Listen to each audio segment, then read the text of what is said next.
Elle ne possédait plus que 5 $. Le distingué étranger, ayant égaré son portefeuille, se vit offrir son café par elle. Tout le monde a droit à un peu de gentillesse, lui avait-elle dit, sans savoir que l'homme assis dans le coin observait. Un redoutable chef de la mafia, qui n'oubliait jamais une dette. Dès le lendemain matin, il rachetait tout son restaurant. Et son projet de transformer sa vie ne faisait que commencer. Les pieds d'os d'Elena Russo la suppliaient de s'arrêter, alors que l'horloge affichait 23h47. 13 heures. 2 doubles services consécutifs. Une journée à vous faire oublier ce que signifiait s'asseoir. Elle essuyait le comptoir du Murphy's Diner pour ce qui lui semblait être la 100e fois. Son reflet lui renvoyait un visage fatigué, les yeux cernés, les cheveux s'échappant de sa queue de cheval, et son badge de nom légèrement de travers. 28 ans, mais l'apparence de 40. Encore 13 minutes, se murmura-t-elle, scrutant la porte, pourvu qu'il n'y ait plus de clients. L'univers, comme à son habitude, ignora sa prière. La clochette de la porte tinta. Elena sentit ses épaules s'affaisser, mais des années de service lui avaient appris à arborer un sourire de façade. Elle se retourna avec un sourire qui n'atteignait pas ses yeux. Puis, elle examina l'homme qui venait d'entrer. Il était différent, pas le routier habituel, ni l'employé de nuit cherchant une part de tarte et un café avant de rentrer. Cet homme portait un costume anthracite qui coûtait probablement plus que son loyer mensuel. Ses cheveux noirs étaient parfaitement coiffés, et même de l'autre bout du restaurant, elle pouvait distinguer le scintillement d'une montre coûteuse à son poignet. Mais ce furent ses yeux qui captèrent son attention, vifs, calculateurs, comme s'il évaluait chaque élément de la pièce en quelques secondes, y compris elle. 2 autres hommes le suivirent, vêtus de costumes sombres similaires, mais avec une acuité qui fit frissonner les instincts d'Elena. Ce n'étaient pas des hommes d'affaires, du moins pas du genre ordinaire. L'homme au costume anthracite désigna la banquette du coin et ses compagnons prirent immédiatement position à des tables séparées, l'un près de la porte, l'autre près de la cuisine. Stratégique. Elena avait fait suffisamment de services de nuit dans ce quartier de Chicago pour reconnaître la sécurité quand elle la voyait.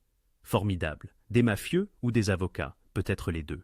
Elle saisit un menu et s'approcha, ses pieds protestant à chaque pas. « Bienvenue chez Murphy's », dit-elle en déposant le menu. « Un café pour commencer, s'il vous plaît. » Sa voix était douce, cultivée, avec un accent de la côte Est. Il ne regarda pas le menu. « Juste un café noir », dit-elle aussitôt. En se retournant, elle l'entendit passer un appel en italien. Sa grand-mère parlait italien quand Elena était petite, avant que le cancer ne l'emporte. Donc, elle saisit quelques fragments. Quelque chose sur des négociations et le territoire du côté nord et d'ici demain matin. Définitivement pas un avocat. Elena lui servit son café avec une efficacité routinière et se retira derrière le comptoir. Elle avait 47 $ sur son compte courant et un autre service commençant à 6 heures du matin demain. Quelle que soit l'affaire de cet homme, elle ne la concernait pas. Elle s'occupa des tâches de fermeture, remplissant les salières, vérifiant les stocks, comptant la caisse enregistrée. À minuit, elle tourna le panneau « Ouvert », sur « Fermé » et commença à essuyer les autres tables. L'homme restait dans sa banquette, passant des appels discrets, sirotant son café, l'air remarquablement tranquille pour quelqu'un discutant de négociations de territoire à minuit dans un restaurant délabré. À 20h20, même ses gardes avaient l'air impatients. Elena s'approcha de la table. « Monsieur, je suis désolé, mais nous sommes fermés. Je peux vous resservir un café à emporter si vous le souhaitez. » Il leva les yeux et, pour la première fois, elle vit quelque chose de presque humain dans ses yeux calculateurs, une lassitude, le genre qu'elle voyait dans son propre miroir. « Bien sûr, mes excuses. » Il plongea la main dans la poche de sa veste, puis dans celle de son pantalon. Son expression changea légèrement, mais suffisamment pour qu'Elena reconnaisse ce regard. Tout le monde connaissait ce regard, le regard du « j'ai oublié mon portefeuille ». Son garde près de la porte se tendit, attrapant son téléphone. Mais l'homme leva une main pour l'arrêter. « Il semble que j'ai laissé mon portefeuille dans mon autre veste, » dit-il calmement, même si Elena perçut un éclair d'agacement dans ses yeux. Non pas envers elle, mais envers lui-même. C'est là que la plupart des gens se lamenteraient, inventeraient des excuses, promettraient de revenir demain, mais cet homme se contenta de le dire comme un fait, attendant de voir sa réaction. Elena était fatiguée, épuisée. Elle avait servi du café à des politiciens qui la laissaient sans pourboire, à des hommes d'affaires qui la claquaient des doigts comme un chien, et à des adolescents qui laissèrent leur table en champ de bataille. Cet homme avait été poli. Discret, il avait dit « s'il vous plaît », et dire merci. Et puis, elle reconnaissait cette lassitude dans ses yeux. Quel que soit l'empire qu'il bâtissait ou la guerre qu'il menait cette nuit, il était juste fatigué. « Vous aviez l'air d'avoir besoin d'une pause, » dit Helena, se surprenant elle-même par son audace. Elle sortit 5 billets froissés de son tablier, son pourboire du jour, et les posa sur la table. « Le café est pour moi. » Pendant un instant, le restaurant fut absolument silencieux. Le garde regarda fixement. L'un d'eux tendit la main vers son portefeuille, mais l'homme secoua la tête presque imperceptiblement. Il regarda les 5 $. Puis, Helena, son expression illisible. « Vous êtes sûr, ce n'est que 5 $? Elle haussa les épaules, bien que ces 5 $ devaient lui acheter son petit déjeuner demain. Tout le monde a besoin de gentillesse parfois. Quelque chose changea sur son visage. Pas tout à fait un sourire, mais presque. « Comment vous appelez-vous » demanda-t-il. « Helena. »« Helena » répéta-t-il comme pour le mémoriser. « Merci. » Il se leva, boutonnant sa veste de costume avec une aisance habituelle. Ses gardes le flanquèrent immédiatement. Alors qu'il se dirigeait vers la porte, il s'arrêta et la regarda. « Ce que vous avez fait est rare. Payer pour un café, la gentillesse sans attente. » Il inclina légèrement la tête. « Dans mon monde, tout a des contreparties. »« Alors, vous êtes dans le mauvais monde, » dit simplement Helena. Pour la première fois, il sourit réellement. Un sourire petit, mais sincère. « Peut-être que oui. »« Bonne nuit, Helena. »« Bonne nuit. » La porte tinta en le refermant, et soudain, le restaurant sembla très vide et très silencieux. Helena verrouilla la porte derrière eux, termina ses tâches de fermeture et rentra chez elle à travers les rues froides de Chicago, se demandant vaguement qui avait bien pu être cet homme étrange et fatigué en costume coûteux. Elle ne s'attendait pas à le revoir. Elle s'était trompée. Le réveil d'Helena sonna à 5h15 du matin, exactement 4h20 après qu'elle se soit glissée au lit. Elle gémit, frappa le bouton de répétition, puis se rappela qu'elle ne pouvait pas se permettre d'être en retard. Pas avec Marcus, le propriétaire, qui cherchait déjà des excuses pour réduire les heures. Elle se leva péniblement, s'aspergea le visage d'eau froide et enfila son uniforme, la même robe bleu pâle avec un liseré blanc que chaque serveuse de Murphy's portait depuis 1987. Le service du matin commença comme toujours. Café en préparation, plaque chauffante, Sam le cuisinier arrivant et grommelant son salut habituel, qui n'était pas vraiment un salut. Les habitués arrivèrent au compte-gouttes, M. Patterson avec son journal et ses œufs brouillés. L'équipe de construction attrapant du café et des beignets. Madame Chun commandant du porridge et se plaignant de la température. Normal. Parfaitement, merveilleusement normal. À 10h du matin, Helena avait presque oublié l'homme étrange de la nuit dernière. Presque. Elle remplissait le café pour la table, 6 quand Marcus sortit de son bureau, un fait inhabituel. Marcus quittait rarement son bureau avant midi, préférant compter l'argent et éviter les clients. « Tout le monde, puis-je avoir votre attention ?» Sa voix se brisa légèrement. Le restaurant n'était pas bondé, juste le creux habituel du milieu de matinée, mais les 5 clients présents levèrent les yeux curieusement. Helena et les 2 autres serveuses, Jennifer et Rosa, arrêtèrent ce qu'elles faisaient. Marcus était pâle, vraiment pâle. Son visage habituellement rouge était devenu presque gris. « J'ai une annonce. » Il s'éclaircit la gorge. Depuis ce matin, le Murphy's Diner a été vendu à un nouvel investisseur. La cafetière faillit glisser des mains d'Helena. « Quoi ?» s'exclama Jennifer. « Vendu ?» La voix de Rosa monta en flèche. « Depuis quand ?» L'accord a été conclu la nuit dernière. Les formalités ont été finalisées à 3h du matin. Marcus ne les regarda pas. Le nouveau propriétaire prend possession immédiatement. Le cœur d'Helena rata un battement. Elle travaillait chez Murphy's depuis 3 ans. Ce n'était pas glamour, mais c'était stable. Elle avait besoin de cette stabilité.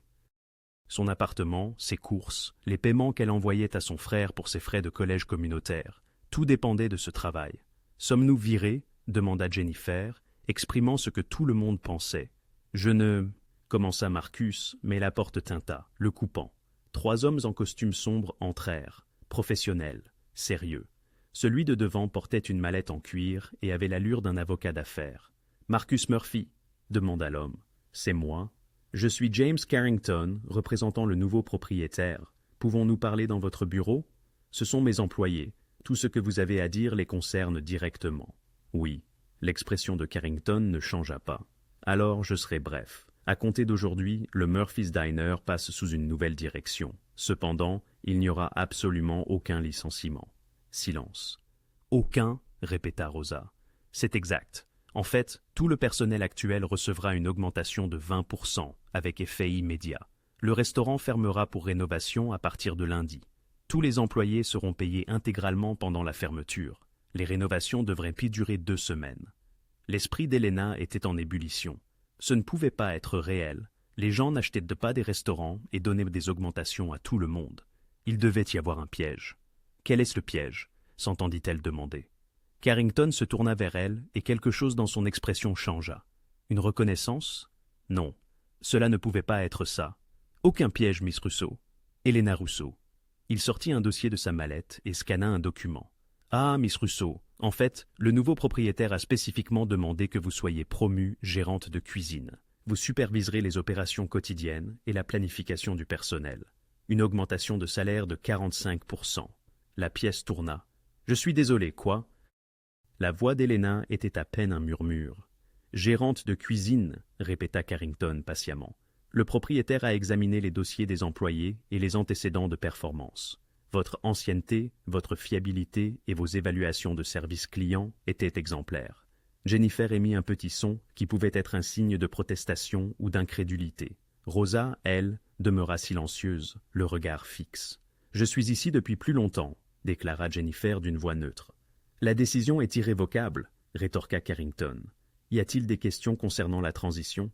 Marcus avait l'air d'avoir été percuté par un camion. « Qui est-ce le nouveau propriétaire? Quel est son nom ?» L'investisseur préfère conserver l'anonymat pour le moment. Toutes les communications transiteront par moi. Carrington tendit à Marcus plusieurs cartes de visite. Celles-ci sont destinées à vous et à l'équipe de direction. Mademoiselle Russo, vous en aurez également besoin. Elena saisit machinalement la carte, ses doigts engourdis. La carte était d'une simplicité et d'une élégance rares. On y lisait « Carrington Legal Associates », accompagné d'un numéro de téléphone et d'une adresse e-mail. Les rénovations débutent lundi à 6 heures du matin. Un entrepreneur vous rencontrera ici pour discuter de l'étendue des travaux.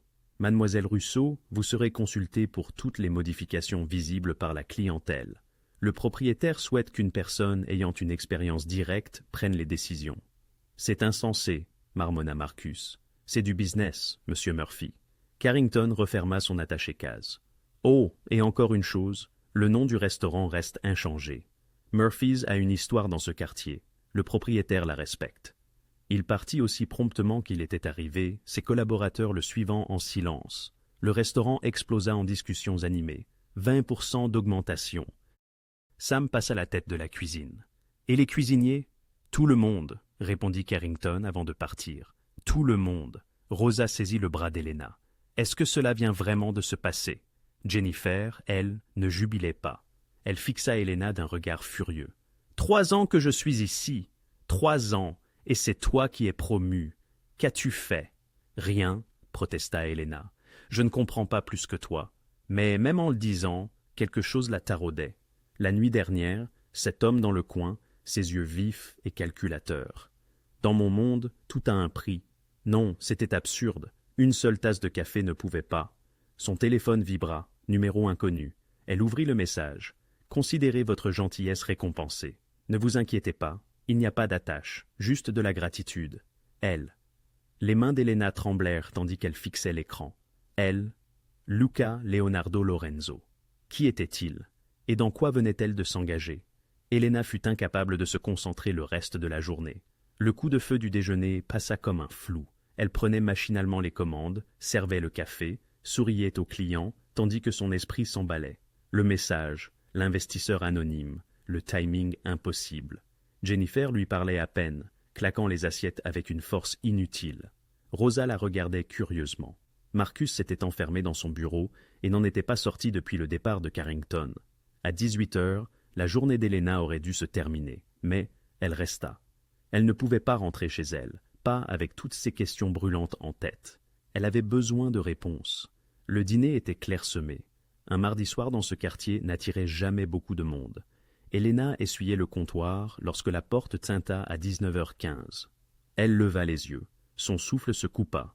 L'homme de la nuit dernière entra, et cette fois, il n'y avait aucun mystère sur son identité. Il portait un costume différent, bleu marine, tout aussi cher, et il affichait la même assurance tranquille. Ses 2 gardes du corps le suivaient. adoptant les mêmes positions stratégiques qu'auparavant. Mais maintenant, Elena savait. Maintenant, tout le monde savait. Jennifer se figea en plein service, le café dégoulinant sur la table. Sam arrêta de retourner les burgers. Les yeux de Rosa s'écarquillèrent comme des assiettes. L'homme, elle, Luca, quel qu'il soit, se dirigea directement vers le comptoir où se tenait Elena. Leurs regards se croisèrent. « Bonjour à nouveau, Elena. » Sa voix était calme, presque douce, mais elle sembla résonner dans le silence soudain du restaurant. Derrière elle, elle entendit l'inspiration bruyante de Sam. « Vous, » murmura Elena, « vous êtes l'investisseur. » « Vraiment ?» Il jeta un regard scrutateur autour du restaurant. « Puis-je m'asseoir ?» Elena désigna le tabouret devant elle, son pilote automatique professionnel se déclenchant même si son cœur tambourinait. « Un café, s'il vous plaît, noir comme la dernière fois. » Elle versa d'une main ferme. Les années de service en tant que serveuse rendaient certains mouvements automatiques, même en situation de crise. Elle posa la tasse devant lui, parfaitement consciente que chaque personne dans le restaurant la regardait. Pourquoi ? La question lui échappa avant qu'elle ne puisse la retenir. Luca enveloppa la tasse de café de ses mains et Elena remarqua ses jointures, cicatrisées, comme s'il avait effectué un travail ardu autrefois, malgré les costumes coûteux. « La nuit dernière, vous m'avez montré quelque chose que je n'avais pas vu depuis très longtemps. 5 $. Une gentillesse sans arrière-pensée. » Il prit une gorgée de café. « Dans mon monde, chaque geste s'accompagne d'une attente. Chaque faveur exige un paiement en retour. Chaque sourire cache une transaction. » Il posa délicatement la tasse. « Vous m'avez offert un café avec les derniers sous que vous aviez en poche, n'attendant rien en retour, et vous êtes rentré chez vous dormir dans un immeuble au chauffage défectueux, parce que votre propriétaire ne veut pas le réparer. » Elena cligna des yeux. « Comment savez-vous ? » ?»« Je me fais un devoir de savoir les choses. » Son ton n'était pas menaçant, juste factuel. « Après votre départ hier soir, j'ai demandé à mes équipes de se renseigner sur ce restaurant. Murphy's est en difficulté, en retard sur les permis, le propriétaire envisage la faillite. Une bonne base, des clients fidèles, mais il se meurt lentement. Alors vous l'avez acheté ?» La voix d'Elena était plus stable qu'elle ne le ressentait. « À cause de 5 $. Parce que vous m'avez rappelé que des personnes honnêtes existent encore. » Luca se pencha légèrement. « Et les personnes honnêtes méritent mieux que de se tuer à la tâche pour des propriétaires qui ne les apprécient pas. Considérez cela comme mes remerciements. » C'est... Elena secoua la tête. C'est insensé. Les gens n'achètent pas des restaurants pour dire merci. La simple déclaration resta suspendue dans l'air. Derrière Luca, l'un de ses gardes parlait discrètement au téléphone. L'autre s'était posté près de la fenêtre, observant la rue avec une vigilance professionnelle. « Quel était votre nom ?» demanda Elena. « Votre nom complet ?»« Luca de Santis. » Le nom ne signifiait rien pour Elena, mais elle vit le visage de Rosa pâlir dans sa vision périphérique. Jennifer recula d'un pas, ce qui signifiait que c'était important pour elle. « Dois-je connaître ce nom ?» demanda Elena prudemment. La bouche de Luca se tordit. « Cela dépend des cercles que vous fréquentez. Disons simplement que j'ai des intérêts commerciaux variés à Chicago. » Des intérêts commerciaux variés était très certainement un euphémisme. Et maintenant, le Murphy's Diner fait partie de ses intérêts. « Et maintenant, Murphy's était protégé, » corrigea Luca tranquillement. « Personne ne vous dérangera, ni votre personnel, ni vos clients. Le quartier sera plus sûr, le restaurant prospérera. Protégé de quoi ? Des choses dont vous n'avez pas besoin de vous inquiéter. » Ce n'était pas une réponse, mais la façon dont il le dit, avec une certitude absolue, fit qu'Elena le crut. L'un de ses gardes s'approcha. « Monsieur, le périmètre est dégagé, mais nous devrions établir des protocoles réguliers. » Luca hocha la tête. « Faites-le discrètement. Je ne veux pas effrayer les clients. »« Oui, monsieur. » Le garde se dirigea vers l'arrière du restaurant, probablement pour vérifier l'entrée de l'allée. L'autre resta près de la fenêtre. Elena observa ce déroulement, des prises de conscience s'abattant sur elle comme de l'eau froide. Il ne s'agissait plus seulement d'un restaurant. Luca de Santis avait transformé le Murphy's en autre chose. Une déclaration, un marqueur de territoire, un pion sur un échiquier plus vaste qu'elle ne pouvait voir. « Je ne peux pas accepter ça, » dit-elle doucement. « C'est déjà fait. Les papiers sont déposés. Les rénovations commencent lundi. » Luca termina son café. « Mais je comprends votre inquiétude. Alors, laissez-moi être clair. Je n'attends rien de vous, si ce n'est ce que vous m'avez déjà donné. Faites votre travail. Dirigez ce restaurant. C'est tout. » Il se leva, posant un billet de 100 $ impeccable sur le comptoir pour le café. Gardez la monnaie. Luca, monsieur de Santis. Juste Luca. Il la regarda dans les yeux. Et de nouveau, elle vit cette lassitude sous la puissance. « Je ne suis pas votre ennemi, Helena. Je suis juste un homme fatigué des mondes froids et du café plus froid. Vous avez réchauffé les deux un instant. Laissez-moi vous rendre l'appareil. » Il se dirigea vers la porte, ses gardes se plaçant en formation. « Je reviendrai, » dit-il sans se retourner. « Je trouve que j'aime cet endroit. » La porte tinta. Ils étaient beaux partis. Le restaurant resta figé pendant 3 secondes entières. Puis tout le monde se mit à parler en même temps. Le lundi matin arriva tel un ouragan. Helena se présenta à 5h30 du matin pour trouver le restaurant déjà grouillant de travailleurs. Un camion de déménagement stationnait au trottoir. Des hommes en bottes de travail sortaient les vieilles banquettes qu'elle avait essuyées 1 millier de fois. L'antique jukebox, qui n'avait pas fonctionné depuis 2019, était soigneusement chargé sur un diable. Mademoiselle Russo, un homme au casque, un bloc-notes à la main, s'approcha. « Je suis Tony Marchetti, l'entrepreneur général. Monsieur De Santis a dit que vous étiez responsable des décisions concernant la clientèle. » Helena observa le chaos organisé. « Qu'est-ce que nous faisons exactement ?»« Tout !» Tony sourit. « Nouvelle banquette, nouveaux revêtements de sol, amélioration de la cuisine industrielle, nouvelle machine à expresso, la vraie italienne, pas le truc de goutte à goutte, nouvelle peinture, nouvel éclairage. 2 semaines, dit-il. J'ai 40 gars, nous le ferons en 10. 10 jours plus tard, Helena reconnut à peine le Murphy's Diner. Les vieilles banquettes rouges craquées avaient été remplacées par des sièges en cuir riche, bordeaux, classiques, confortables. Le carrelage noir et blanc à carreaux brillait. De nouveaux luminaires suspendus pendaient au-dessus de chaque table, donnant à l'espace une lueur chaleureuse et intime. La cuisine avait été transformée en ce que Sam appelait un rêve de professionnel, avec de nouvelles plaques de cuisson, des fours et un système de réfrigération qui fonctionnait réellement. Le plus grand changement se trouvait derrière le comptoir. Une machine à expresso étincelante qui semblait appartenir à un café milanais, tout en chrome et en laiton, et des boutons intimidants. « Tu sais comment faire marcher ce truc ?» demanda Rosa en la fixant. « J'ai pris un cours, » admit Helena. « Lucas, monsieur De Santis, a envoyé quelqu'un pour me former. Apparemment, un bon expresso est non négociable. » Rosa haussa un sourcil. « Lucas, hein, tutoiement maintenant. C'est ce qu'il m'a demandé de l'appeler. »« Ah, maman !» Le ton de Rosa était lourd de sens. La réouverture attira les foules. Le bruit s'était répandu dans le quartier. Le Murphy's avait été acheté par quelqu'un avec de l'argent, du vrai argent, et l'endroit était incroyable. Les clients affluaient, curieux et affamés. Et Lucas venait tous les jours, pas toute la journée.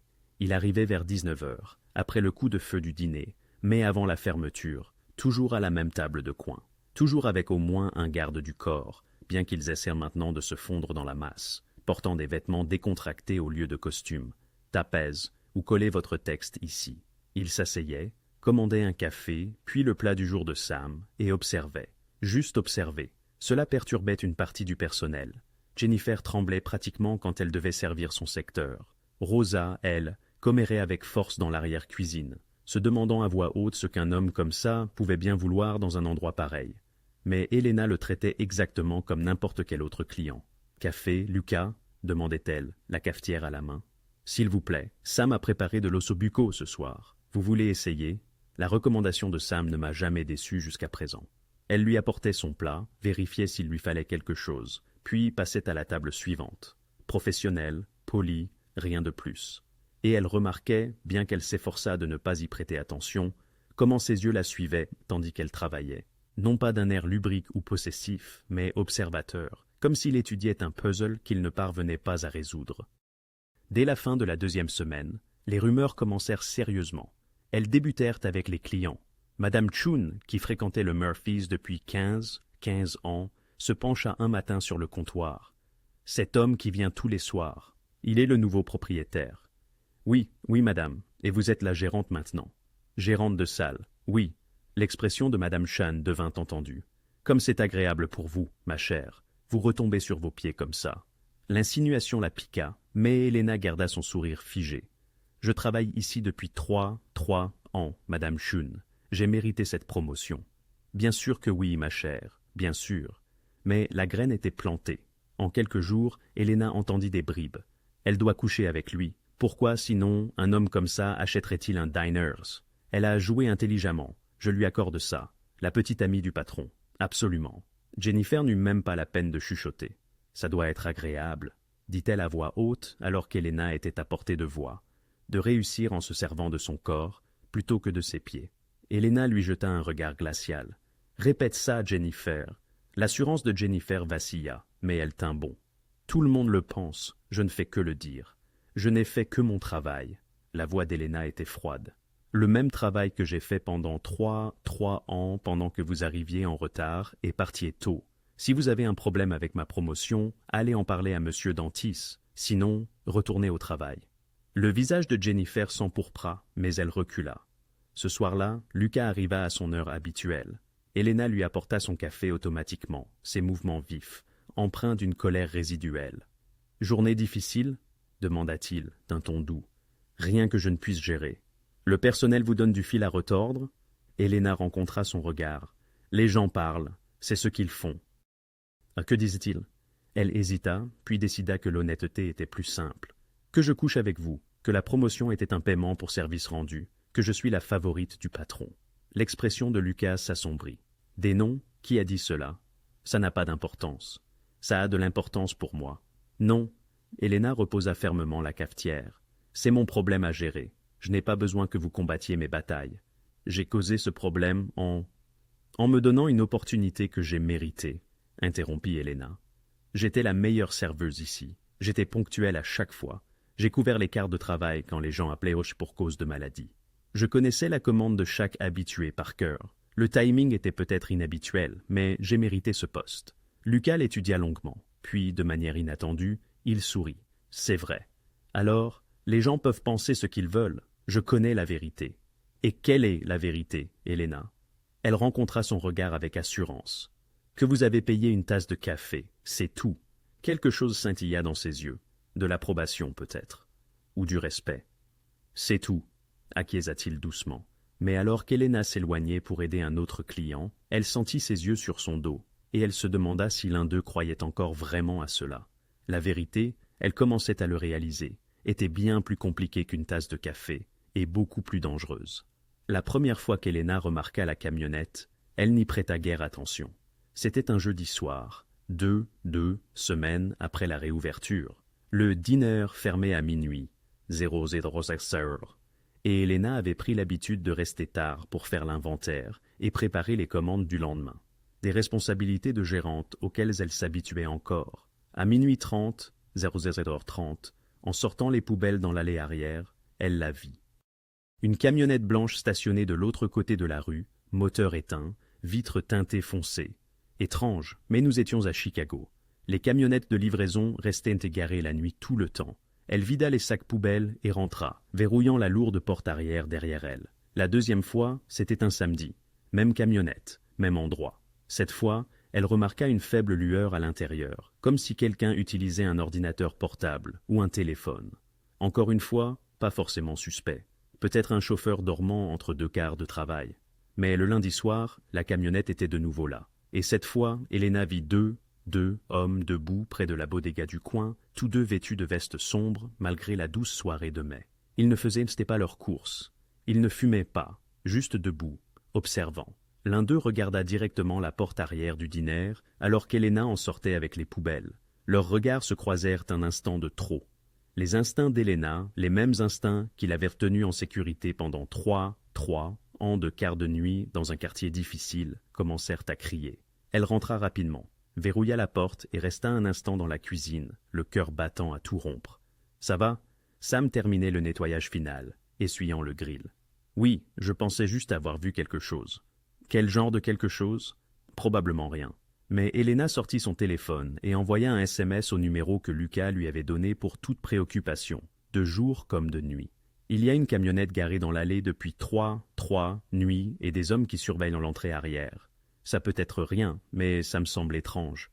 La réponse vint en moins de 30 secondes. Restez à l'intérieur. Ne sortez plus par l'arrière ce soir. Quelqu'un s'en occupera. S'occuper de quoi ? Demanda Sam, voyant son expression. Je ne sais pas encore.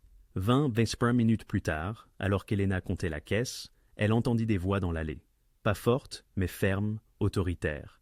Elle se dirigea vers la porte arrière, écoutant. « Propriété privée, vous devez partir.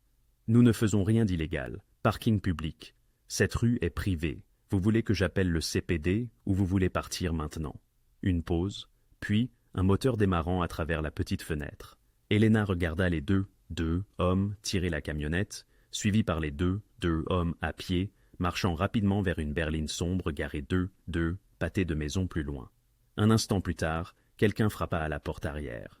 Elena se tendit, mais une voix familière l'appela. « Mademoiselle Russo, c'est Marcus, le chef de la sécurité de Lucas. » Elle ouvrit la porte pour trouver un homme d'une quarantaine d'années, bâti comme un boxeur, avec des cheveux bruns parsemés de gris. Elle l'avait déjà vu avec Lucas, mais ne lui avait jamais parlé directement. « Tout va bien ?» demanda Elena. L'expression de Marcus était sombre. « Ces hommes ne vous dérangeront plus ce soir, mais nous devons faire un balayage. Vous avez une minute ? » Un balayage ? Vérifier s'ils n'auraient rien laissé derrière eux. L'estomac d'Elena se serra. Que laisserait-il ? Espérons que rien. Marcus fit signe à un jeune homme derrière lui portant ce qui ressemblait à un détecteur de haute technologie. « C'est Joey, il va vérifier le périmètre, ça ne prendra pas longtemps. » Elena les laissa entrer, observant Joey se déplacer méthodiquement dans l'arrière-cuisine avec son appareil, balayant les murs, l'encadrement de la porte, la zone d'ébène à ordures à l'extérieur. « Qu'est-ce que c'est exactement que ce truc ?» Sam était sorti de la cuisine, alarmé. « Un détecteur de bugs, » dit Marcus sans embâge. « Nous cherchons des dispositifs d'écoute. Jésus-Christ, vraiment ? Quel genre de diner a besoin de détecteurs de bugs ? Le genre qui appartient à Lucas de Santis, pensa Elena, mais ne dit rien. Joey passa 15 minutes à vérifier chaque recoin de l'arrière-cuisine.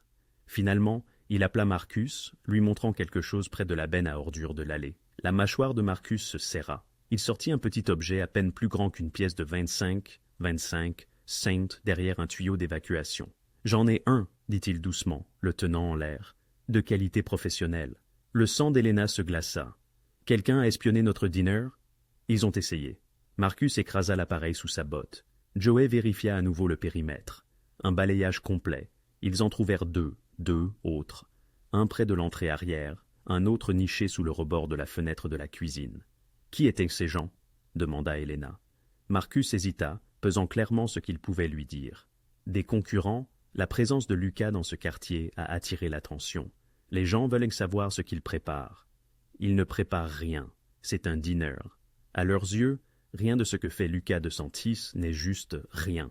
L'expression de Marcus s'adoucit légèrement. « Écoutez, mademoiselle Russo, vous n'avez pas à vous inquiéter de cela.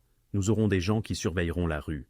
Personne ne s'approchera de cet endroit sans que nous le sachions. »« Des gens qui surveillent ?» La voix de Sam était aiguë. « Sommes-nous en danger ?»« Non, » dit fermement Marcus. « Vous êtes plus en sécurité maintenant que jamais. Ces gars cherchaient, tentant de recueillir des informations. Ils ne réussiront pas, faites-moi confiance. » Mais Elena ne se sentait pas en sécurité. Elle avait l'impression d'être tombée au milieu de quelque chose de bien plus grand qu'un dîner rénové. Après le départ de Marcus et Joey, Elena termina de fermer en silence. Sam partit rapidement, clairement paniqué. Elena verrouilla tout et resta seule dans le diner, regardant les magnifiques nouvelles étagères, la machine à expresso brillante, l'éclairage chaleureux. Tout cela semblait différent maintenant, contaminé. Son téléphone vibra. « Vous avez fait la bonne chose en nous alertant immédiatement. Merci. » Elena fixa le message, puis répondit. « Dans quoi me suis-je aventuré ?» La réponse vint après une longue pause. « Quelque chose que je n'ai jamais voulu. Je suis désolé. Nous devons parler demain soir, après la fermeture. » Elena ferma les yeux. Une partie d'elle voulait démissionner, s'éloigner du Murphys et de Lucas de Santis et de tout le monde dangereux qui l'habitait. Mais une autre partie, celle qui avait survécu à trois ans de pauvreté, de double quart de travail et de ne jamais abandonner, cette partie était fatiguée de fuir. « Demain soir, répondit-elle, mais je veux la vérité, toute la vérité. Vous l'aurez, je le promets. » Le soir suivant, Elena arriva tôt pour sa conversation avec Lucas. Son esprit répétait une douzaine de discours différents. Elle exigerait des réponses. Elle établirait des limites. Elle ferait clairement comprendre qu'elle était une gérante de dîner. Pas un pion dans le jeu qu'il jouait. Mais l'univers avait d'autres projets. À 18h, pendant le coup de feu du dîner, un camion de livraison s'engagea dans l'allée. Rien d'inhabituel. Les livraisons arrivaient bi-hebdomadairement, mais ce camion-ci, sans logo d'entreprise, arborait des panneaux blancs unis, légèrement bosselés. Elena, tout en installant les clients, l'aperçut par la fenêtre de la cuisine. Quelque chose la tracassait. « Sam, attendons-nous une livraison ce soir ?» Sam vérifia son presse-papier. Non, la prochaine est jeudi. Elena se pencha à la fenêtre pour mieux scruter. Le véhicule s'était garé en marche arrière devant la zone des poubelles, précisément où ils avaient découvert les dispositifs d'écoute 2 nuits auparavant. Le conducteur restait dans la cabine, ne sortait pas, simplement assis. 45 minutes plus tard, le camion était toujours là. Joey, l'agent de sécurité de Marcus, posté près de l'entrée principale, lisait un journal l'air décontracté. Elena l'aborda discrètement. « Ce camion de livraison, depuis combien de temps est-il là ?» Joey jeta un œil vers l'allée. 15, peut-être 20 minutes. 30, et le chauffeur n'est pas descendu une seule fois. L'attitude désinvolte de Joey s'évapora. Il se leva aussitôt, la main portée à son téléphone. « Vous êtes sûr ? Je l'observe. » Joey parla rapidement dans son téléphone, puis se dirigea vers l'arrière. 2 minutes plus tard, Marcus apparut de l'entrée principale où il devait effectuer des rondes. « Le camion ?» demanda Marcus directement à Elena. Arrivé à 6h07. Il est maintenant 6h52. Le chauffeur n'a pas bougé. L'expression de Marcus devint perçante. Il fit un signe à Joey. « Relevez la plaque. Vérifiez-la et observez ce chauffeur sans l'alarmer. » Elena observa Joey passer nonchalamment devant le camion, son téléphone à l'oreille, comme s'il était en communication, afin de voir la plaque d'immatriculation. Il revint rapidement, tapant frénétiquement sur son téléphone. « La plaque est enregistrée au nom d'une société écran », rapporta Joey 2 minutes plus tard. « La même qui possédait la fourgonnette de lundi soir. » La mâchoire de Marcus se contracta. Ils deviennent audacieux. Il regarda Elena avec un nouveau respect. « Comment avez-vous remarqué cela ?» Joey fait des rondes extérieures toutes les heures. « La posture du chauffeur, » dit Elena. Les vrais livreurs vérifient toujours leurs papiers, regardent leur téléphone, s'impatientent. Celui-ci est juste immobile, trop. Comme s'il écoutait quelque chose, ou enregistrait quelque chose, murmura Marcus. Il sortit son téléphone. Le patron doit être informé. 10 minutes plus tard, Luc arriva, non par l'entrée principale, mais par la porte arrière de la cuisine, flanqué de 3 hommes qu'Elena n'avait jamais vus. Il avançait avec détermination, son calme habituel remplacé par quelque chose de plus dur. « Montrez-moi, » dit-il à Marcus. Ils se regroupèrent dans la cuisine, observant par la fenêtre. Le camion restait immobile. « Elena l'a repéré, » dit Marcus. « Il est là depuis presque 1 heure. Le chauffeur n'est pas sorti. La plaque est liée à la même organisation que lundi. » Le regard de Luc rencontra celui d'Elena. « Vous avez remarqué ça ? Le timing semblait faux et les livreurs ne restent pas aussi immobiles. » « Non, ils ne le font pas. » Luc étudia son visage. « Quoi d'autre avez-vous remarqué ?» Elena réfléchit. « Le camion a une petite antenne sur le toit. La plupart des camions de livraison n'en ont pas. Et il s'est garé parfaitement du premier coup, ce qui signifie qu'il est soit très expérimenté, soit qu'il est déjà venu s'entraîner ici. » Luc échangea un regard avec Marcus. « Elle a raison, c'est une antenne de surveillance. Ça pourrait enregistrer l'audio des micros qu'ils ont déjà placés, » dit Marcus. « Les micros que vous avez détruits ?» demanda Elena. « Certaines personnes n'abandonnent pas aussi facilement, » dit Lucas d'un ton sombre. « Marcus, je veux que ce camion soit évacué, maintenant. Envoyez un message qu'ils comprendront. Cet endroit est définitivement interdit. » « Quelle force de message ?» demanda Marcus prudemment. « Pas de violence, pas ici, pas près du dîner, mais faites en sorte que cela leur coûte cher, très cher. » Marcus hocha la tête et partit avec son équipe. Par la fenêtre, Elena observa 5 hommes en vêtements sombres apparaître de diverses positions autour du pâté de maison. Ils avaient été là tout le temps, invisibles. Ils encerclèrent le camion avec efficacité. Le chauffeur tenta de démarrer le moteur, mais l'un des hommes de Marcus avait déjà lacéré les pneus. Un autre photographiait le visage du chauffeur à travers la fenêtre. Un troisième brandit un badge de police. Que ce soit vrai ou faux, Elena ne pouvait le dire, et les mains du chauffeur se levèrent en signe de reddition. 15 minutes plus tard, une dépanneuse de police arriva et emporta le véhicule. Le chauffeur fut escorté dans une direction différente par 2 des hommes de Marcus. « Que va-t-il lui arriver » demanda doucement Elena. Lucas avait observé la scène en silence. Il se tourna maintenant vers elle. Il sera interrogé, photographié, relevé d'empreintes digitales et renvoyé à ses employeurs avec un message clair « Ce territoire est fermé.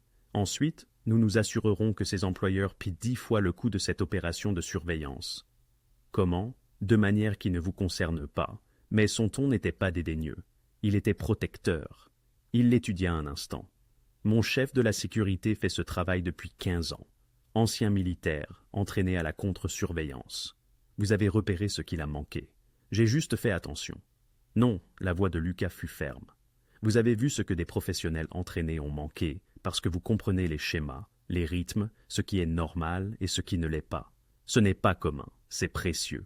Helena sentit la chaleur monter à ses joues. J'étais juste observatrice. Stratégique. Lucas jeta un coup d'œil à Marcus, qui était revenu. Dites-moi honnêtement, que pensez-vous de la sécurité à l'entrée principale? Des préoccupations? Helena cligna des yeux devant le changement soudain. Vous voulez mon avis? Oui. Elle y réfléchit. Joey lit un journal à côté de la porte. Cela semble décontracté, mais tout le monde sait que c'est la sécurité. Cela rend les clients nerveux encore plus nerveux. Peut-être le faire s'asseoir à l'intérieur, dans une cabine, toujours en observation, mais moins évident. Lucas regarda Marcus. Qu'en pensez-vous? Marcus hocha lentement la tête. Elle a un point. Nous avons eu des plaintes concernant le type à la porte qui a l'air intimidant. Mettez cela en œuvre, dit Lucas, puis à Helena. Quoi d'autre? Le calendrier des livraisons. Sam l'affiche sur le mur de la cuisine où n'importe qui peut le voir. Si quelqu'un voulait savoir quand nous sommes vulnérables, gardez le calendrier privé. Lucas l'interrompit, hochant la tête. Marcus, ajoutez cela au protocole. Helena se sentit étrange, investie d'un nouveau pouvoir, mais également entraînée plus profondément dans quelque chose qu'elle ne comprenait pas entièrement. L'expression de Lucas s'adoucit légèrement. Vous voulez toujours parler de la vérité, plus que jamais. Alors, parlons. Après le départ du dernier client et que Rosa soit rentrée chez elle, Helena ferma la porte d'entrée à clé et tourna le panneau sur « Fermé ». Le dîner semblait différent la nuit, plus calme, plus intime, avec juste la douce lueur des suspensions et le bourdonnement des réfrigérateurs. Lucas s'assit dans son coin habituel. Ses gardes y prit position à l'extérieur, leur offrant une intimité. Helena servit 2 tasses de café et se glissa dans la banquette en face de lui, quelque chose qu'elle n'avait jamais fait auparavant. Cela ressemblait à franchir une limite invisible.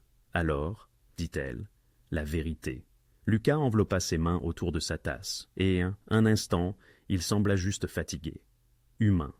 Que voulez-vous savoir? Qui sont ces gens qui nous surveillent? Que veulent-ils? C'est une organisation rivale, la famille Cassini, du nord de la ville.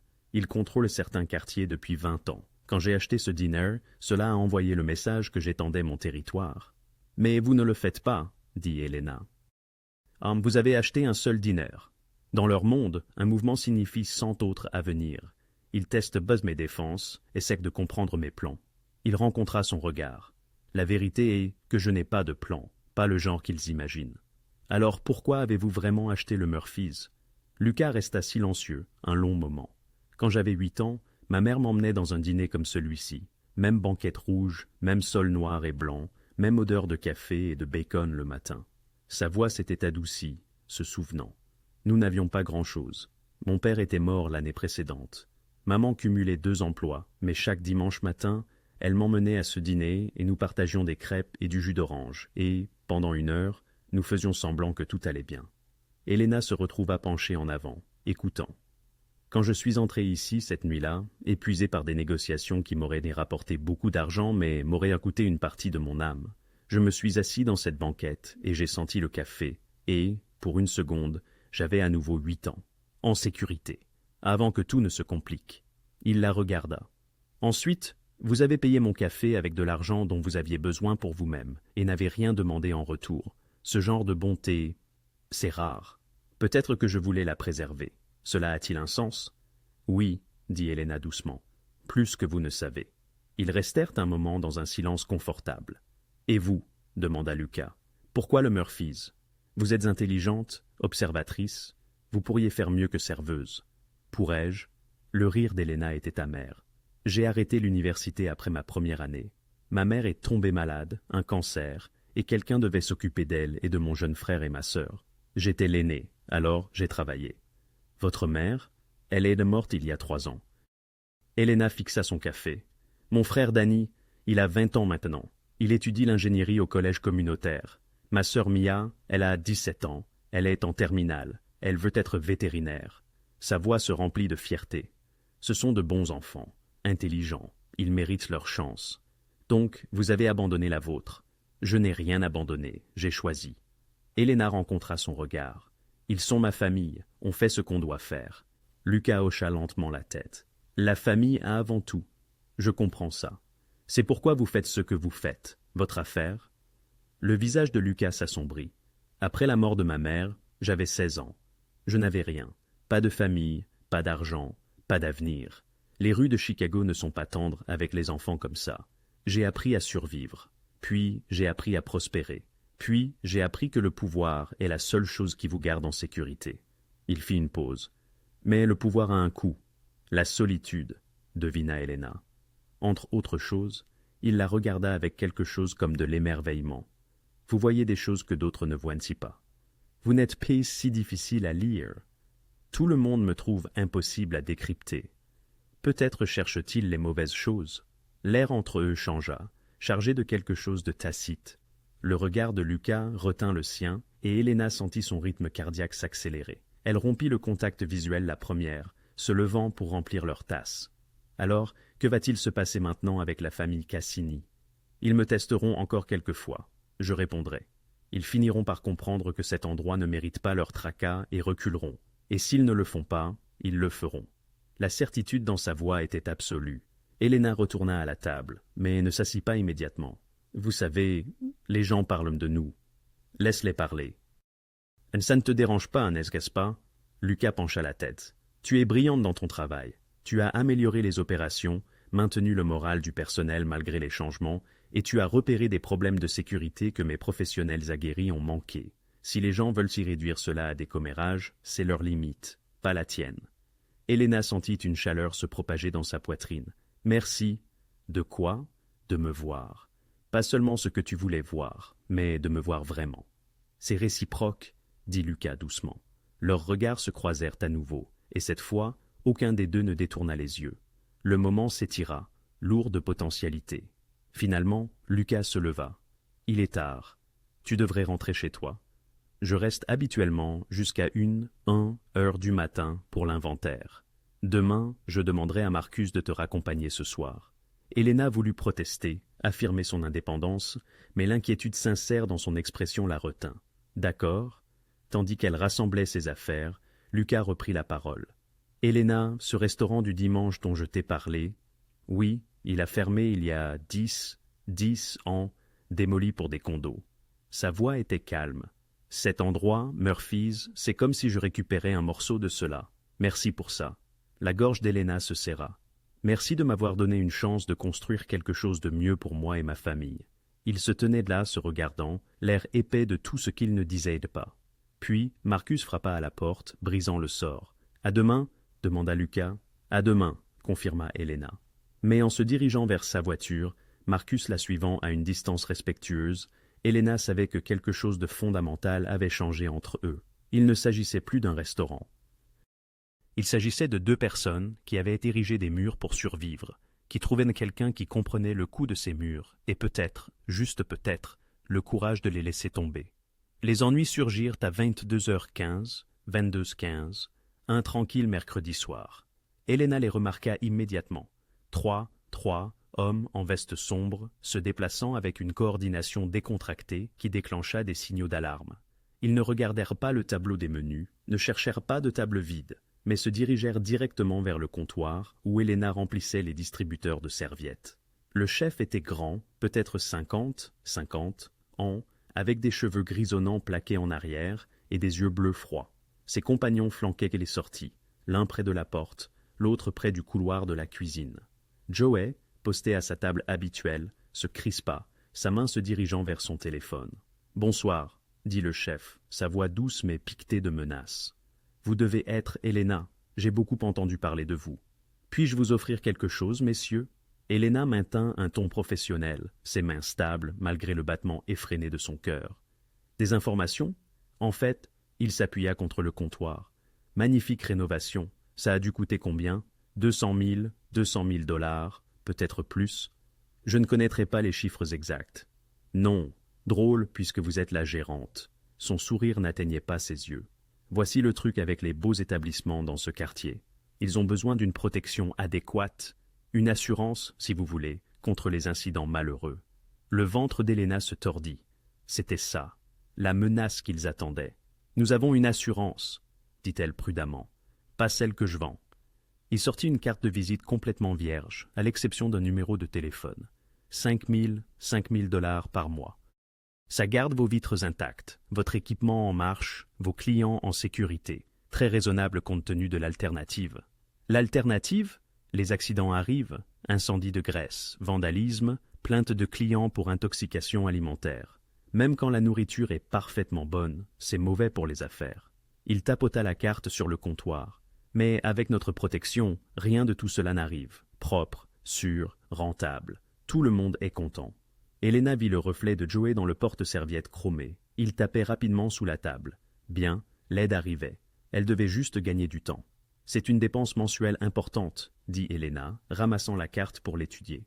Qu'est-ce que le service inclut exactement? Les yeux de l'homme se plissèrent légèrement. La tranquillité d'esprit.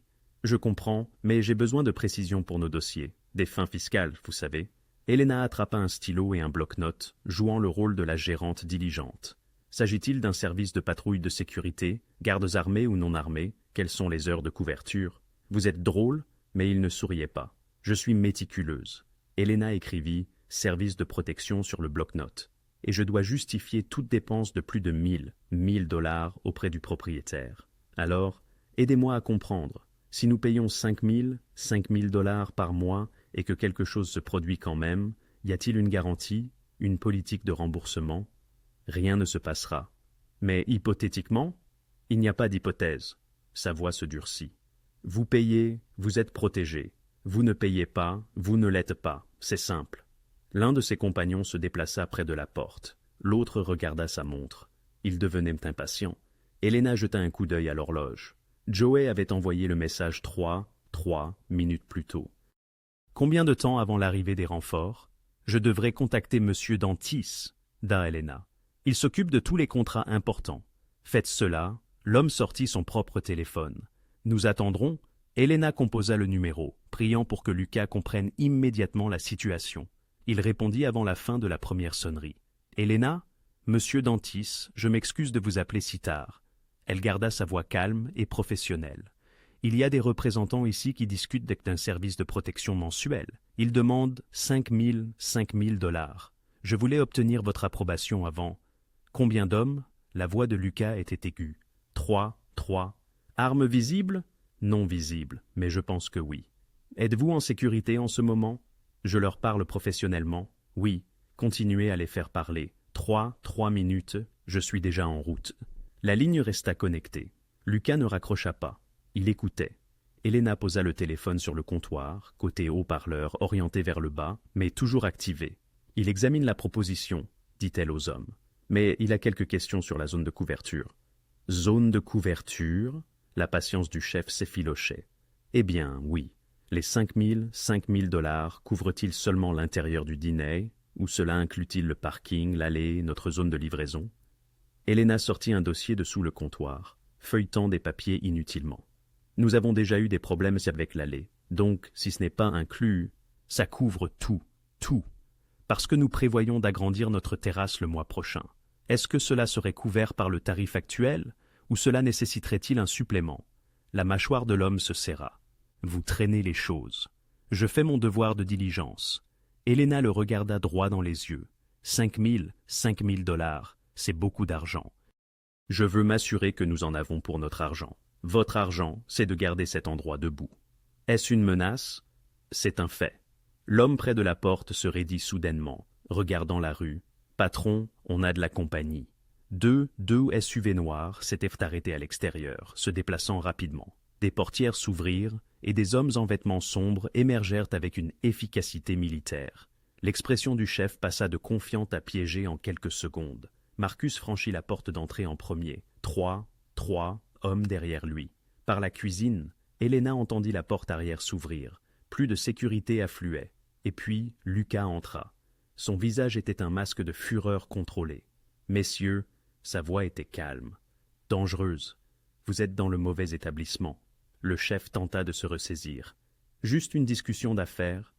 Vous avez menacé ma gérante dans mon restaurant. Devant mes clients, Lucas s'approcha, et malgré qu'il soit plus petit que l'autre homme, il sembla remplir tout l'espace. C'était une erreur. La famille Cini vient de déclarer la guerre. Et ils vous ont envoyé livrer le message. Le sourire de Lucas était froid. Marcus, raccompagnez ces messieurs. Assurez-vous que M. Sini comprenne que le Murphy's Diner est définitivement interdit. Toute autre approche sera considérée comme un acte d'agression. Vous ne pouvez pas arrêter.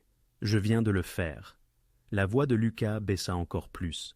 Et si vous ou quiconque associé à Sini s'approche à moins de trois pâtés de maison de cet endroit, les conséquences ne seront pas une conversation, elles seront permanentes.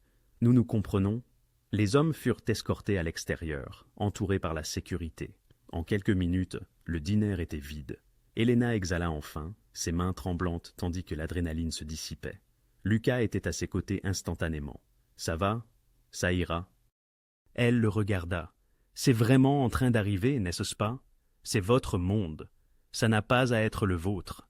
Ça l'est déjà. » La voix d'Helena était plus stable qu'elle ne le ressentait. Au moment où j'ai payé ce café, je suis devenue partie prenante. Lucas étudia son visage. « Je peux vous protéger, mais je ne peux pas garantir votre sécurité à 100%. 100%. Pas si vous restez. Alors ne la garantissez pas. Soyez juste honnête avec moi, toujours. Je peux faire ça? Bien. » Helena prit une profonde inspiration. « Maintenant, dites à Marcus de tripler la sécurité. Si nous faisons ça, nous le faisons bien. » L'expression de Lucas changea. Surprise, respect, quelque chose de plus profond. « Vous êtes sérieuse? Absolument sérieuse. » Il hocha lentement la tête. Alors Murphy's devient une forteresse. Surveillance 24 heures sur 24. Sécurité armée. La totale. Personne ne touchera plus à cet endroit. Tandis qu'il passait des appels, coordonnant les nouvelles mesures de sécurité, Helena rangeait ses papiers éparpillés. Ses mains avaient cessé de trembler. Elle avait fait son choix. Elle tenait bon. La photographie apparut en ligne 3 jours après l'incident.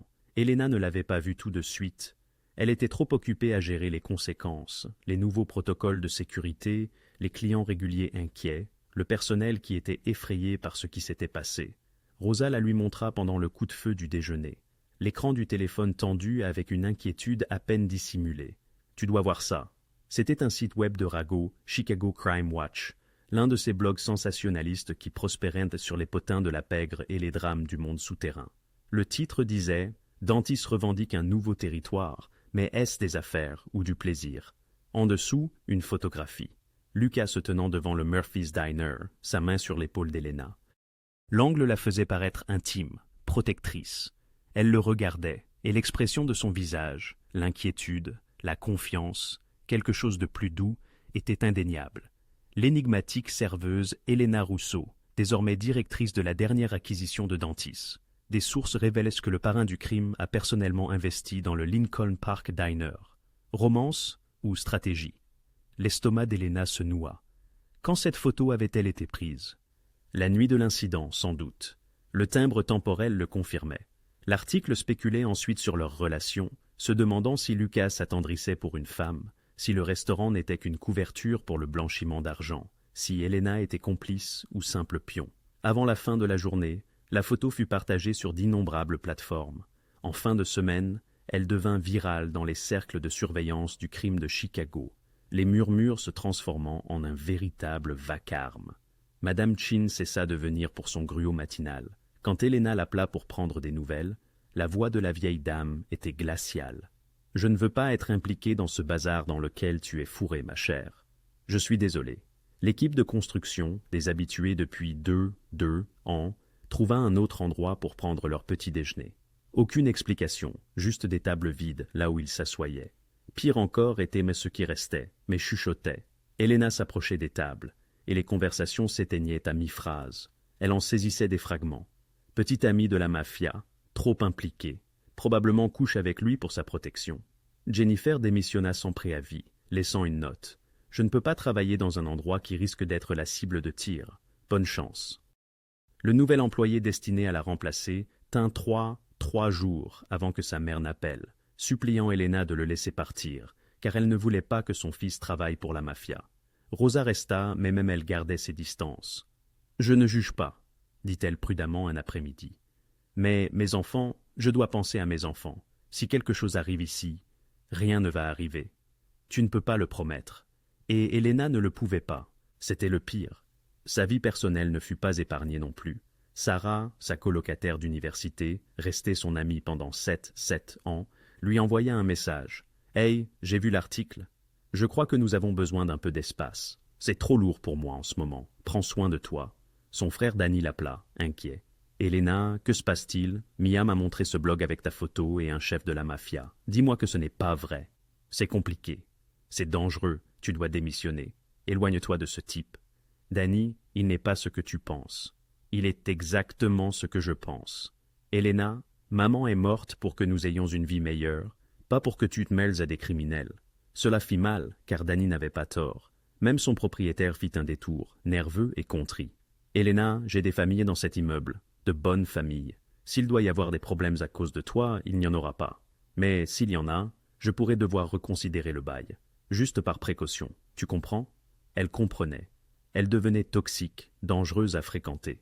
Ce soir-là, après la fermeture, Lucas arriva comme d'habitude, mais Elena l'attendait. Le post de blog affiché sur son téléphone. « As-tu vu ça ?» Elle lui montra l'écran. L'expression de Lucas s'assombrit en lisant. « Je vais demander à mon avocat d'envoyer un ordre de cesser et de s'abstenir. Cela n'aidera pas, le mal est fait. » Elena posa son téléphone. « Les gens ont peur, Lucas. Les clients partent. Mes amis ne me parlent plus. Mon propriétaire a menacé de m'expulser. Je te trouverai un meilleur appartement. Ce n'est pas la question. » La frustration d'Elena explosa. « Tu ne vois pas? Ma vie s'écroule à cause de ça, à cause de nous. Parce que les gens pensent que je suis ta... » Elle ne put finir la phrase. « Ma quoi? Ta petite amie, ta maîtresse, un trophée de la mafia. » Lucas resta silencieux un long moment. Puis il dit « Je peux cesser de venir. Je peux gérer le restaurant à distance par l'intermédiaire de Marcus ou Carrington. Plus de photos, plus de spéculation. Me protéger, tu veux dire ?» corrigea-t-il. « Si ma présence détruit ta vie, alors je vais l'ôter. » Elena le fixa. Une partie d'elle voulait dire oui, prendre la voie facile, retrouver une apparence de normalité, mais une autre partie, la battante têtue qui l'avait aidé à surmonter la mort de sa mère et des années de pauvreté, se rebella contre cette idée. « Non, dit-elle fermement. Lucas, non, je ne me cacherai pas. Je ne ferai pas semblant. Si les gens veulent s'y bavarder, spéculer et émettre des hypothèses, c'est leur problème. » Elle croisa son regard. « Je connais la vérité. Tu connais la vérité. Cela doit suffire. La vérité, c'est qu'être associé à moi est dangereux. La vérité, c'est que tu as acheté un restaurant en difficulté et que tu as donné des emplois et une vie meilleure à des gens. La vérité, c'est que tu n'as été que respectueux envers moi. La vérité, c'est que je suis doué dans mon travail et que j'ai mérité cette position. » La voix d'Elena devint plus forte. « Je ne cacherai pas ces vérités parce que des esprits étroits préfèrent leur commérage. » Lucas la regarda avec une expression comme si elle était remarquable. « Je suis têtu. » Ça aussi. Il sourit légèrement. « Mais si nous faisons cela, si je continue à venir ici, à être visible, cela devient plus difficile. La tension s'intensifiera. La situation Cassini n'est pas terminée. Alors nous y ferons face ensemble. » Elena prit une inspiration. « À moins que tu ne veuilles te retirer. » « Non. » Sa réponse fut immédiate et absolue. « Je ne veux pas. Alors arrête de proposer de disparaître. Je ne suis pas une demoiselle en détresse qui a besoin d'être protégée du grand méchant monde. Je suis une femme adulte qui fait un choix conscient. Et quel est ce choix ?» Elena soutint son regard. « De tenir bon dans mon restaurant, avec ma vie. Et si cela t'inclut, alors cela t'inclut publiquement. Honnêtement, sans me cacher. » Lucas se leva et fit le tour du comptoir jusqu'à se trouver directement devant elle. « Tu comprends à quoi tu t'engages ? Mieux chaque jour. Et tu es sûr ? Complètement. » Il sourit, sincère, chaleureux, le genre de sourire qui transformait tout son visage. « Alors qu'il parle, qu'il photographie, qu'il spécule, nous connaissons la vérité. »« Nous connaissons la vérité, » fit écho Elena. Et alors qu'ils se tenaient en là dans le silence du restaurant, elle réalisa qu'à un certain point, cela n'était plus une question de tasse de café ou de transaction commerciale. C'était devenu une question de deux personnes se choisissant, qu'importent les conséquences. Deux semaines après la déclaration d'Elena de s'affirmer, la situation changea de nouveau. Lucas arriva au restaurant à 2 heures de l'après-midi un jeudi. Inhabituel, car il venait généralement le soir. Il n'était pas seul. James Carrington, l'avocat qui lui avait annoncé l'achat du restaurant, l'accompagnait, ainsi qu'un autre homme qu'Elena ne connaissait pas. Plus âgé, distingué, portant une mallette en cuir. « Elena, as-tu quelques minutes ?» demanda Lucas. « Nous devons discuter de quelque chose d'important. » Elle essuya ses mains sur son tablier. « Bien sûr, mon bureau. Marcus avait transformé le vieil entrepôt en un véritable bureau pour elle la semaine précédente. Un bureau, des classeurs, un ordinateur, même une petite fenêtre. C'était irréel d'avoir un vrai bureau. Les quatre personnes, s'entassèrent dans le petit espace. Carrington fit les présentations. Voici Robert Chen, un consultant en affaires. Il est spécialisé dans la supervision opérationnelle des entreprises multipropriétaires. Helena lui serra la main, confuse. Multipropriétaire? C'est ce dont nous devons discuter, dit Lucas, lui faisant signe de s'asseoir derrière son bureau, tandis que les hommes restaient debout. Au cours du dernier mois, tu as démontré des compétences qui vont au-delà de la gestion de restaurant. Tes capacités d'observation, ta pensée stratégique et ta gestion de crise lors de l'incident Cassini. Ce ne sont pas des talents courants. Je faisais juste mon travail. Tu fais bien plus que cela. Lucas s'appuya sur le bureau. C'est pourquoi je souhaite formaliser ta position, non pas seulement en tant que gérante du Murphy's, mais en tant que ma conseillère opérationnelle. Helena cligna des yeux. Vous êtes... Quoi? Robert Chen ouvrit sa mallette, en sortant plusieurs documents. Monsieur Dantis possède 17 entreprises légitimes à travers Chicago. Des restaurants, une laverie automatique, deux ateliers de réparation automobile, un nettoyeur à sec, une petite salle de sport, un dépanneur, toutes légales, toutes rentables, toutes nécessitant une supervision. Je ne comprends pas ce que cela a à voir avec moi. Ces entreprises ont besoin de quelqu'un qui comprend les opérations au niveau du terrain, expliqua Lucas. Quelqu'un qui peut repérer les problèmes avant qu'ils ne dégénèrent, identifier les inefficacités, lire les gens et les situations avec précision. C'est toi, Helena. Lucas, je dirige un restaurant. Je ne connais rien à la réparation automobile ou aux salles de sport. Tu connais les gens, tu connais les opérations. Tu sais quand quelque chose ne va pas. Il sortit une chaise et s'assit en face d'elle. Son expression était sérieuse. Le mois dernier, tu as remarqué un camion de surveillance que ma sécurité d'entraînement n'avait pas vu. Tu as détecté des schémas comportementaux que des professionnels n'avaient pas repérés. Tu as empêché une situation potentiellement violente d'exploser grâce à ta vivacité d'esprit et à des conversations stratégiques. Ces compétences sont transposables à n'importe quelle entreprise. Carrington posa un contrat sur le bureau. La position s'accompagnerait d'une augmentation de salaire substantielle, $80 000 par an, plus des avantages sociaux, une voiture de fonction et un budget discrétionnaire pour les améliorations opérationnelles. La tête d'Helena tournait. $80 000. Elle gagnait actuellement $32 000. Qu'est-ce que je ferais exactement? Des visites sur site pour chaque propriété mensuellement, expliqua Robert. Tu évaluerais les opérations, interviewerais les gérants, examinerais les protocoles de sécurité, identifierais les domaines à améliorer. Tu rapporterais les conclusions directement à M. Dantis et ferais des recommandations pour des changements. Tu serais mes yeux et mes oreilles, ajouta Lucas. Quelqu'un en qui j'ai confiance pour me dire la vérité sur ce qui se passe réellement au niveau du terrain. Pas les rapports édulcorés que les gérants donnent aux propriétaires, mais la situation réelle. Et ce sont toutes des entreprises légitimes, rien d'illégal. Complètement légitimes, confirma Carrington, toutes dûment autorisées, toutes payant leurs impôts, toutes respectant le droit du travail. M. Dantis garde ses intérêts commerciaux strictement séparés. Helena étudia le contrat, son esprit en pleine effervescence. C'était un changement de vie financier. C'était une carrière, pas seulement un emploi. Mais cela signifiait aussi se lier encore plus étroitement au monde de Lucas. « Pourquoi moi ?» demanda-t-elle doucement. « Vous pourriez embaucher un MBA, quelqu'un avec une réelle expérience commerciale. Les MBA ne savent pas ce que c'est de servir du café à minuit à quelqu'un qui a oublié son portefeuille, » interrompit Lucas. « Ils ne comprennent pas ce que cela signifie, de continuer à travailler quand on a mal aux pieds et que ses comptes sont vides, et qu'on est à une urgence près de tout perdre. Cette vision, cette compréhension des épreuves, vous permet de percevoir ce que d'autres ne voient pas. » Helena leva les yeux vers lui. « Vous êtes absolument sérieux? J'ai bâti un empire, Helena, mais en chemin, j'ai perdu le contact avec ses fondations. Vous me rappelez à quoi ces fondations ressemblent. J'en ai besoin.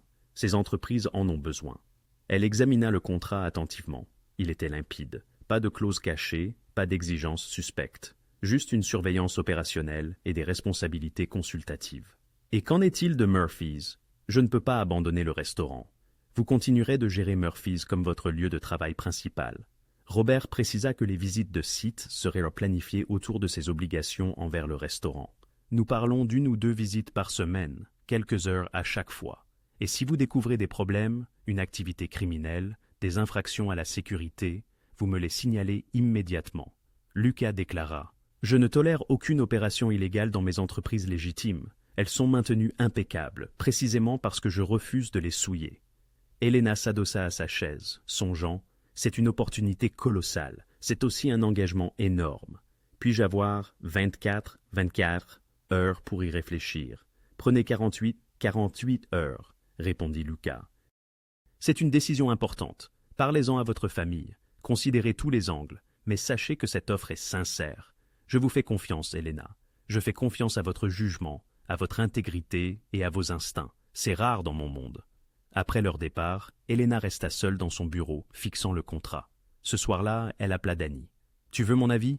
demanda-t-il après qu'elle lui eut tout expliqué. « J'ai envie de te dire de fuir, de t'éloigner de ce type et de son univers. Mais tu as l'air différente, confiante, comme si tu bâtissais enfin quelque chose au lieu de juste survivre. » Il soupira. « Maman a toujours dit que tu étais la plus forte d'entre nous. Peut-être est-ce la raison. Sois juste prudente, Elena, s'il te plaît. » Elle appela ensuite Mia, qui se montra plus enthousiaste.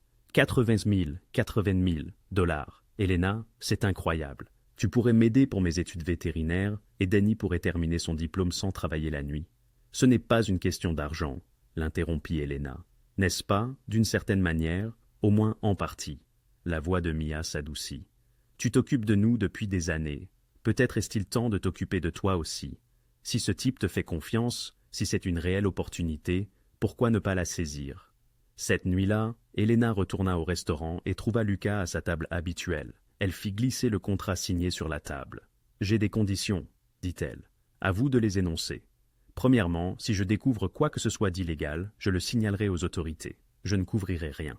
Accepté. Deuxièmement, Murphy's reste ma priorité. Les autres entreprises ne peuvent pas interférer avec le restaurant.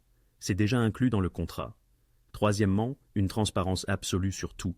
Votre univers, vos entreprises, ce dans quoi je m'engage. » Lucas rencontra son regard. « Une transparence totale.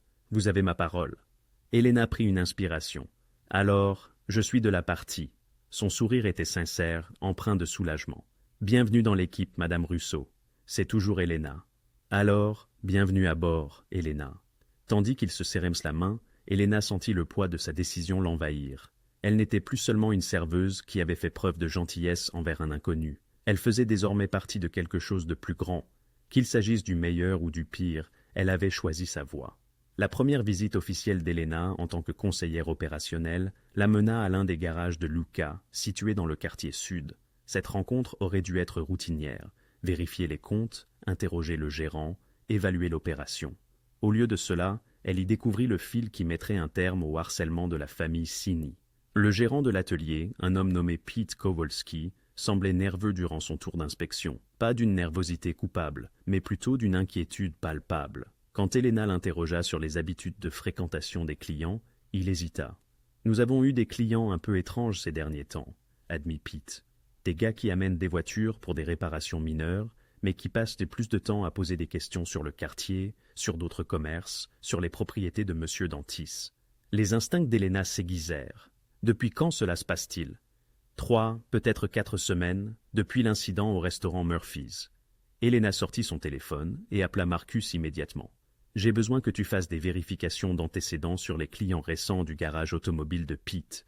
Je pense que la famille Cassini utilise les propres entreprises de Lucas pour recueillir des informations. » En moins de 2 heures, Marcus confirma ses soupçons.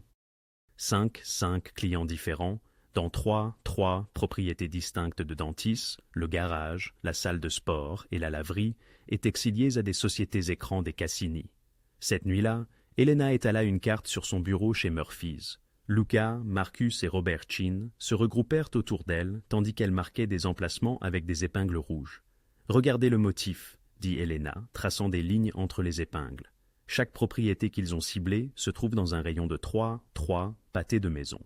Ils ne recueillent pas de renseignements généraux. Ils cartographient un territoire spécifique.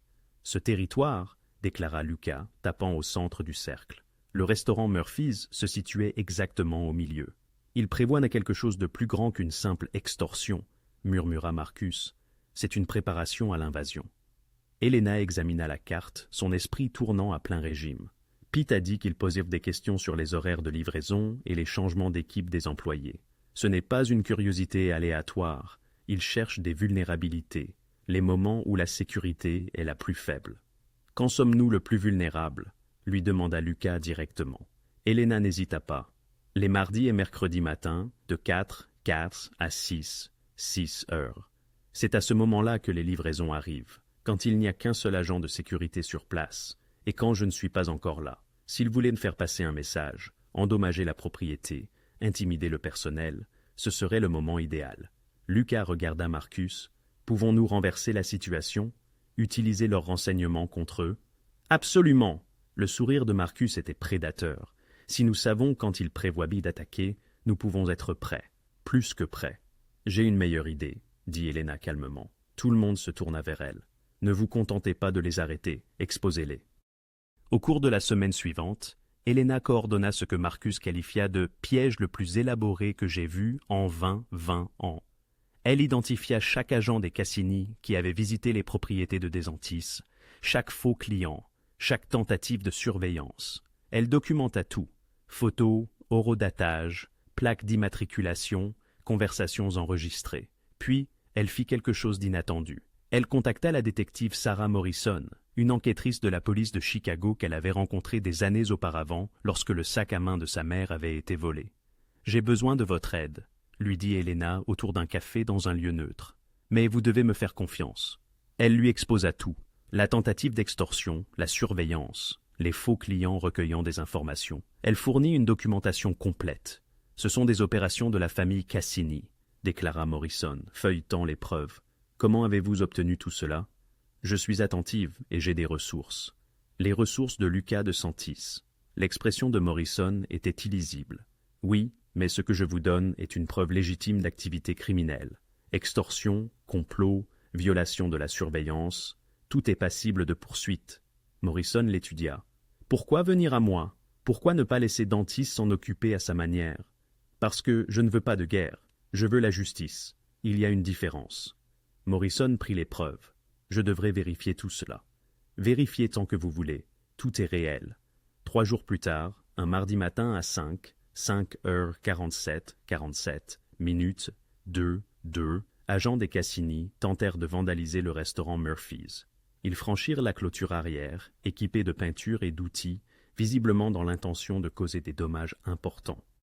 Ils furent accueillis par Marcus et six agents de sécurité, ainsi que par la détective Morrison et quatre policiers, tous équipés de caméras corporelles.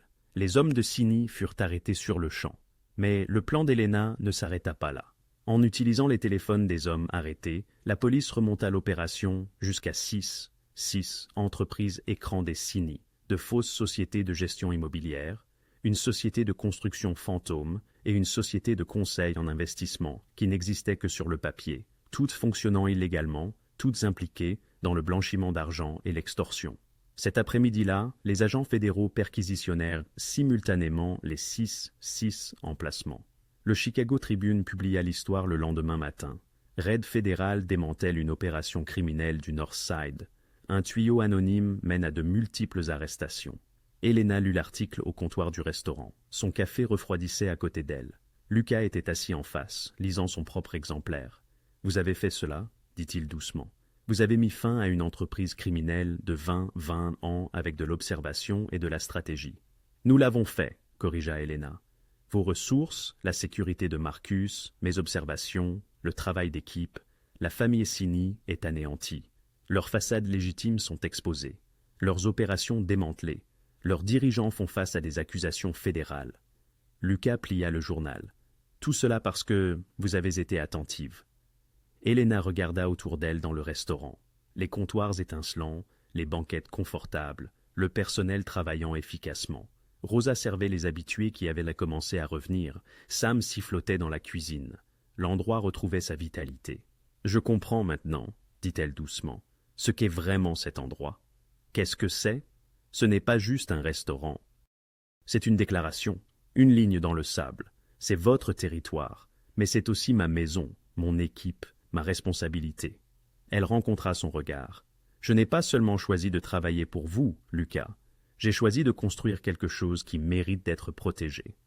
Et vous l'avez protégé de manière brillante. Nous n'avons pas encore fini, n'est-ce pas? Il y aura toujours une autre menace, un autre défi. Probablement, admit Lucas. Est-ce que cela vous convient? Elena pensa à sa mère, qui avait lutté contre le cancer avec dignité et courage, à Danny et Mia, qui prospéraient grâce à ses sacrifices, au choix de payer le café d'un inconnu avec ses 5 derniers dollars. Chaque choix l'avait menée ici, à ce moment, à ce lieu, à cette vie. C'est plus que convenable, dit-elle. C'est exactement là où je suis censé être. Lucas sourit, et pour la première fois depuis qu'elle l'avait rencontré, il sembla véritablement serein. Alors, construisons quelque chose de durable, dit-il. C'est déjà commencé, répondit Elena, levant sa tasse de café. Il leva la sienne en retour, et ils burent à de nouveaux départs dans le restaurant où tout avait commencé. 6 semaines plus tard, le restaurant de Murphy's ressemblait à une image de magazine. L'heure de pointe du déjeuner battait son plein.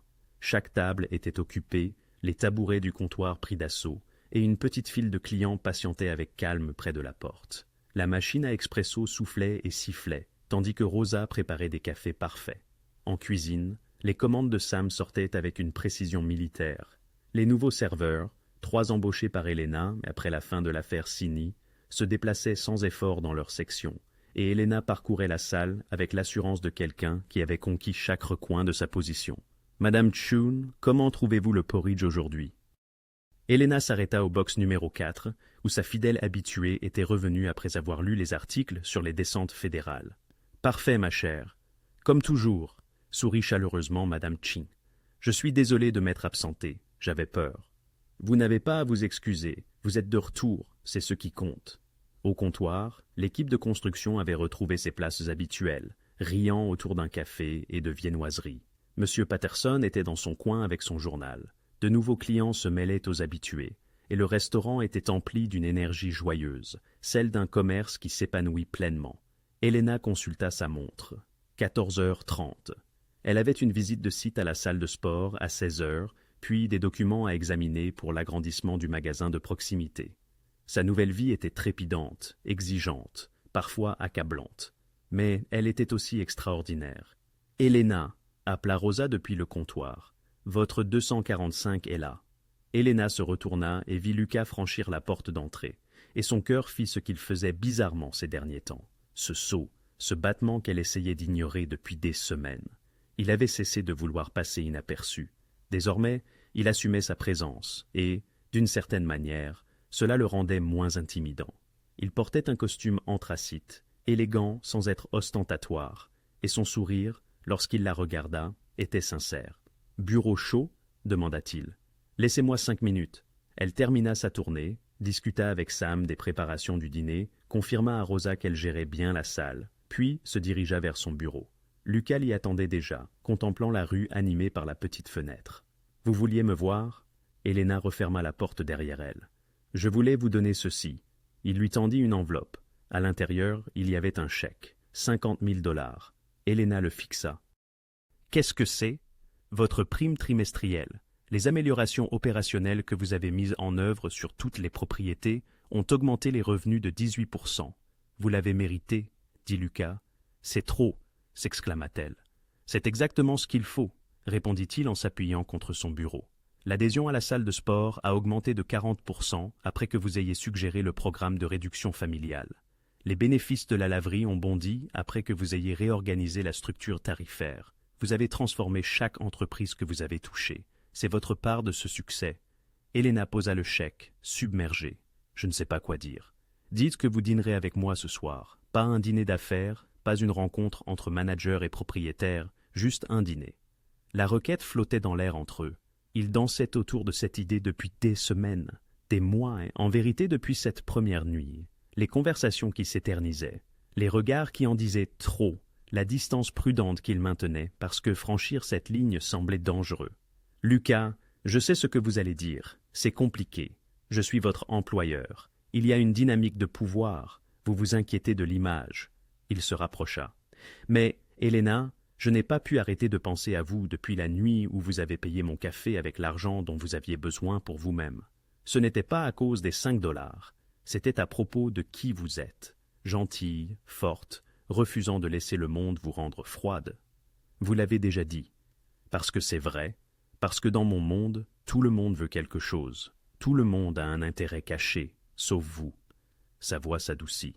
Vous vouliez juste aider un étranger fatigué, et d'une certaine manière, cet acte de gentillesse a tout changé. Helena sentit les larmes lui monter aux yeux. Ça a tout changé pour moi aussi. Je me noyais, Lucas. Je travaillais jusqu'à l'épuisement. Je survivais à peine, me demandant si ma vie se résumerait à ça. Puis, vous êtes entré, et soudain j'ai eu des opportunités, un but, un avenir au-delà de la survie au jour le jour. Alors dînez avec moi, laissez-moi vous emmener quelque part d'agréable. Laissez-moi vous remercier comme il se doit d'être mon sauveuse cette nuit-là. Vous m'avez déjà remercié, vous m'avez offert un restaurant, répondit-elle en riant à travers ses larmes. Alors laissez-moi vous remercier d'être brillante, observatrice, courageuse et assez têtue pour tenir bon quand tout le monde vous disait de fuir. Il lui prit la main. Laissez-moi vous remercier de me voir, moi. Pas la réputation, pas le pouvoir, pas le danger, juste moi. Helena regarda leurs mains jointes, puis leva les yeux vers son visage. La fatigue qu'elle avait vue cette première nuit avait disparu, remplacée par quelque chose de plus léger, d'espérant. Une condition, dit-elle. Énoncez-la. Pas de cachette, pas de prétendre que nous sommes quelque chose que nous ne sommes pas. Si nous faisons cela, nous le faisons honnêtement. Je ne serai pas votre secret. Je ne veux pas que vous soyez mon secret. Je veux que vous soyez ma partenaire en affaires, dans la vie, en tout, répondit-il en lui serrant la main. Si vous voulez bien de moi. Helena pensa à la jeune femme qui était entrée dans ce restaurant il y a 3 ans, désespérée, épuisée et seule. Elle pensa aux 5 $ qu'elle avait offerts sans y réfléchir. Elle pensa au chemin sinueux qui avait mené de ce moment à celui-ci. Oui, dit-elle simplement. Dîner, ce soir. Le sourire de Lucas aurait pu illuminer toute la ville. Ce soir-là, alors qu'Helena s'apprêtait à fermer le restaurant, elle se tint au centre de la salle et regarda autour d'elle. La belle rénovation, l'entreprise florissante, l'équipe qui travaillait comme une famille, la vie qu'elle avait bâtie à partir de rien, si ce n'est sa détermination et un petit acte de gentillesse. Rosa croisa son regard et sourit. « Vous avez l'air heureuse. »« Je le suis, » dit Helena, surprise par la vérité de ses propres mots. Elle n'était plus la serveuse épuisée survivant grâce au pourboire et à l'espoir. Elle était Helena Rousseau, manager, conseillère, associée, une femme qui avait tenté sa chance avec la gentillesse et avait trouvé tout ce qu'elle ne savait pas chercher. Dehors, la voiture de Lucas l'attendait au trottoir. Il se tenait à côté, patient et solide, prêt à l'emmener au-delà du restaurant qui les avait réunis. Helena ferma la porte à clé, tourna le panneau sur « Fermé » et marcha vers son avenir. Cela avait commencé avec 5 $ et une tasse de café. C'était devenu le respect, le partenariat et l'amour, lentement infusé comme un café de minuit, parfait en son temps. Et tandis que Lucas lui ouvrait la portière et qu'elle entrait dans la douceur du soir, Helena savait que ce n'était que le début. Le meilleur restait à venir.